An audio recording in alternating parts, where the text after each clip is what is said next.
Leonardo Santos, Simao, Special Representative of the United Nations, Secretary General for West Africa and the Sahel, and the head of the United Nations Office for West Africa and the Sahel, UNWAS, welcome to Al-Arabiya, sir. Thank you. Thank you very much. I would like to start my questions about your visits to the Niger last Friday. You are the #1 United Nations official mandated to mediate in the Niger crisis, and you became the first international official to enter the Niger in the aftermath of the 26th of July coup. You visited Niamey Friday the 18th, but your visit was cut short and had to leave on Saturday the 19th of August due to security concerns. What were your first impressions about the junta, and what did you come out with from this short visit? Well, thank you. Thank you very much for your invitation. My visit to Niger, to Niamey, occurred within the framework of looking for peaceful solutions for crisis. So I went there with that objective. And secondly, to try to promote dialogue between the new authorities in Niamey and the ECOWAS, which is the regional organization. So my impression was that there is room, there is space for dialogue. The situation is still difficult. The level of emotions in both sides is still very high indeed. But we have to be patient, because conflicts you don't resolve overnight. So you have to work with all parts involved, help them to overcome initial and psychological barriers on that. So I think we are in the right path. I came back earlier not because of security concerns, no, but because of logistical concerns. Because my transportation had limitations on them. So the limitations were with the aircraft, not with me. For me, I could stay longer. So, but I will continue to engage with them so that we came to a situation where meaningful dialogue can take place between the new authorities and ECOWAS and the African Union. You were appointed in your first job at the United Nations on the 2nd of May and took the reign in June of this year, just to be faced with the events and the crisis in the Niger. Do you feel you are well prepared for the task ahead? You are never prepared for conflicts. What we have to do is to adopt the right attitude first. And the first attitude is to be helpful. At least try that things are not getting worse. And then with the patience, with perseverance, encourage the parties to start talking. Because it's through dialogue that solutions and workable solutions are found. So on this aspect, I think I've been successful, not because of me, but because also of the team I have. My team is very much knowledgeable about the region, about the management of conflicts, and therefore, as member of this team, I think we are making progress. The leader of the Niger junta, General Abdurrahman Tichani, on August the 19th, and you were there in that meeting, and heard him say he will restore civilian rule within 3 years. However, ECOWAS refused this 3 years transition period or plan. Do you expect to go back to Niamey soon to try one more time to achieve a breakthrough solution through a negotiated deal that will save hundreds and maybe thousands of lives and bring peace back to the Niger and to the region? I'm not worried with that for 2 reasons, or 3 reasons. One is that And one announcement was that there will be a national forum to discuss the future of the country. So it's my belief that a lot of other initiatives and proposals can come up, including on the eventual duration of a transition. So this is going to happen. So this is just an initial figure in my view. The second aspect is that the dialogue, negotiations between the authorities in Niger and ECOWAS did not start as yet. So during negotiations, other conclusions might be reached between two parties. So I don't see this figure as cast in stone. What we are going to do is continue to encourage both parties to speak to each other. So I will go back, certainly. I don't know exactly when, but I intend to go back with that facilitation mission in mind, because it's important that, as I said, the parties continues to talk. In your first visit, you met with the Prime Minister Ali Mahmoud Lamin Zain. So do you expect in the future visit you will meet with General Abdurrahman Tichiani and also of the constitutionally elected President Bazoum, Mohammed Bazoum, on any future visits? Yes, I expect that to happen. Actually, it did not happen during my visit because of my limitations of time. Otherwise, it was in my program to see General Chian on one end, but also to see President Bazoum. So that's why next time I will be going there under different arrangements, logistical arrangements. So I will have time to meet not only these two personalities, but others also, who, in one way or another, are important for the future of the country. You're making a lot of efforts to bring the two parties to sit together. But since the overthrow of President Mohammed Bazoum on the 26th of July, the soldiers who did the coup entrenched themselves in power, rebuffed most dialogue efforts, and kept Mohammed Bazoum, his wife, and his son under house arrest in the capital. Do you know, or does anybody know, under what conditions are they held? Well, their conditions are not good because they don't have access to electricity. But otherwise, in terms of medical assistance and also in terms of food, the authorities told us that they are in good shape there. So, and even the medical doctor of President Bazoum went there to see, and also this is confirmed about his physical conditions. Psychological, of course, is not, but physical conditions is reasonable, as attested by the ECOWAS team who was able to meet him. We presume that they took his communication from him, cell phone, anything like that, because in the beginning of the coup, he had the means to communicate with the U.S. ambassador to the United Nations, Linda Thomas Greenfield, and to the Secretary of State, Tony Blinken. At this time, we only have their word and the doctors that he is in good shape.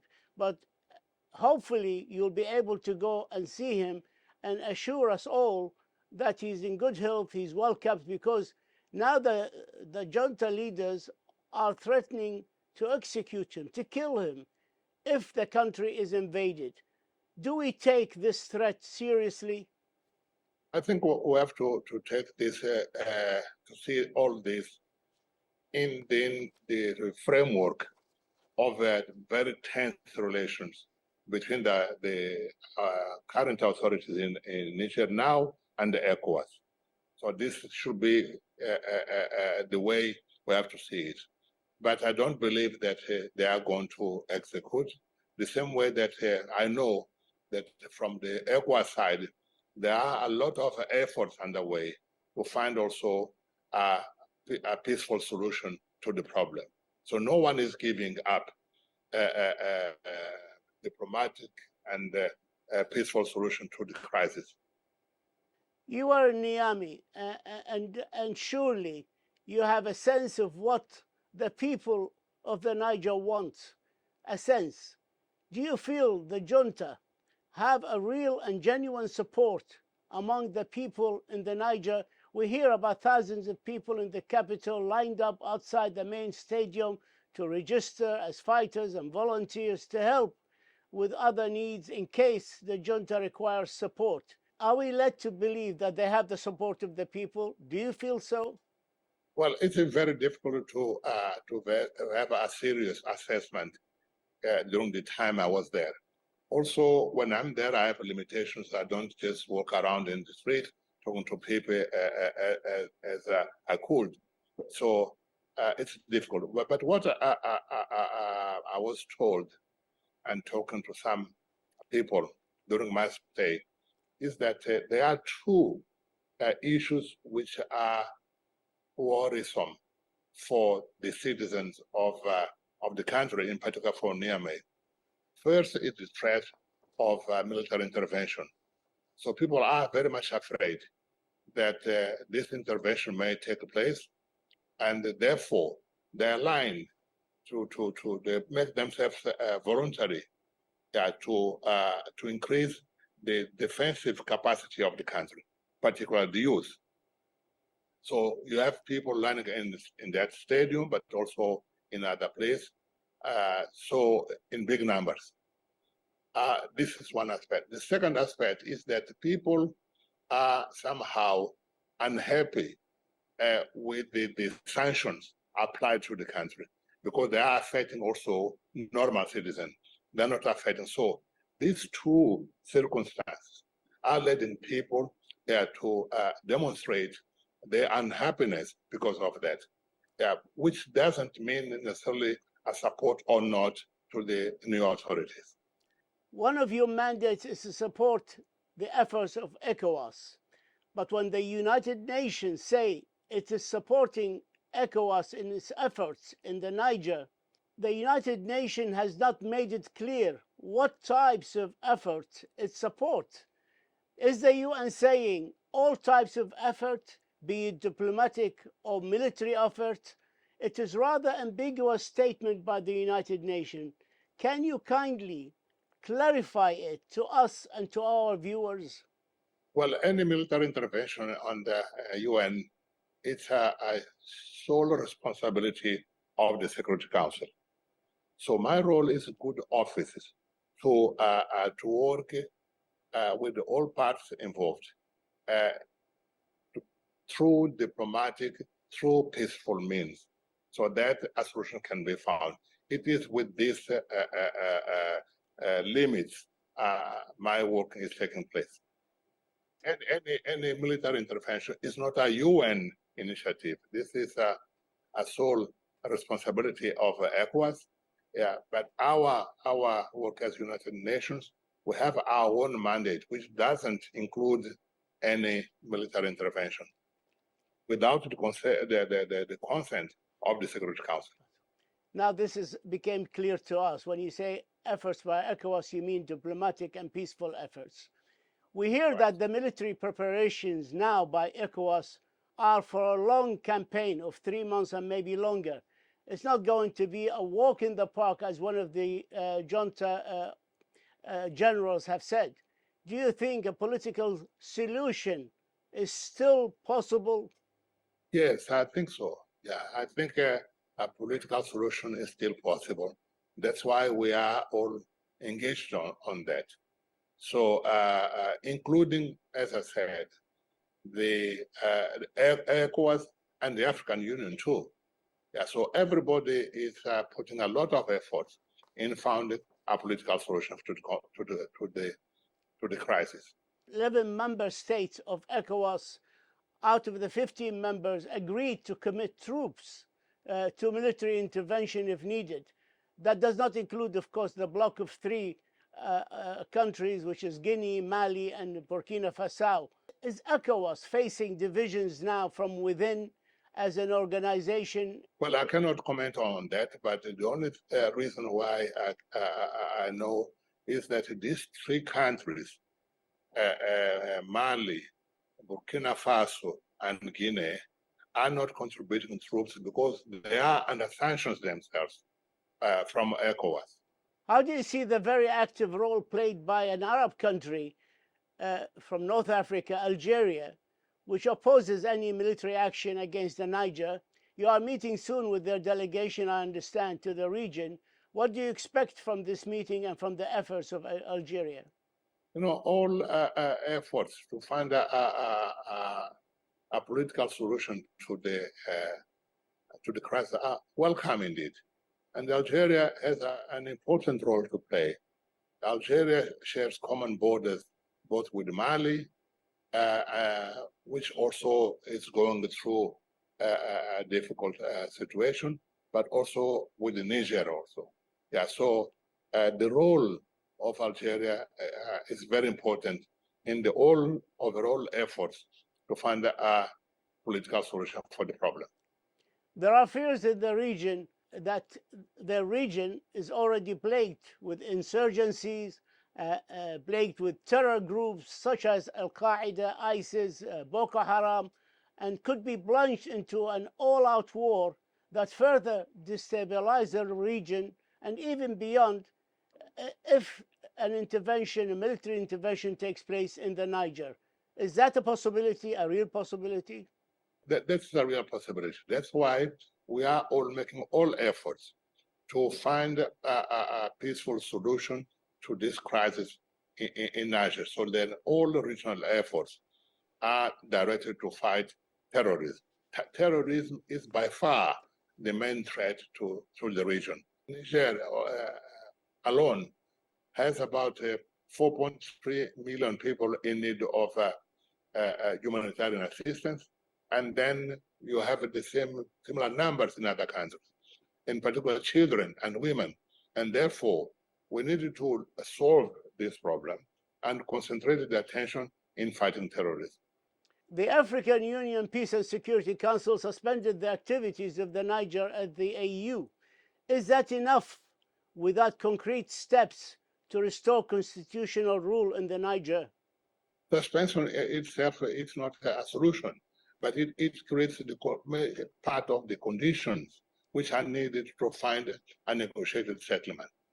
Russian mercenaries, the Wagner Group, even after the death of their leader Yevgeny Prigozhin on Wednesday, are still operating in Mali and offering help to the Niger, while the United States and France have troops still based in Mali. Are there fears of a potential proxy war unfolding?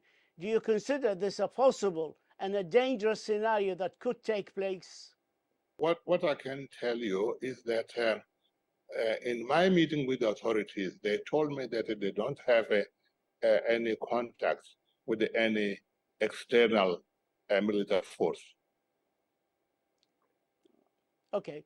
Leonardo Santos, Simao, Special Representative of the United Nations Secretary General for West Africa and the Sahel and the head of the United Nations Office for West Africa and the Sahel, UNOWAS, we thank you, sir, for this exclusive interview and your first sit-down interview after your last mediation efforts in the Niger, wishing you all the success in any future visit and peace efforts to bring back peace to the Niger and to the people of the region. Thank you, sir, and the very best of luck. Thank you. Thank you very much for your invitation and well wishes. Thank you. Thank you, sir.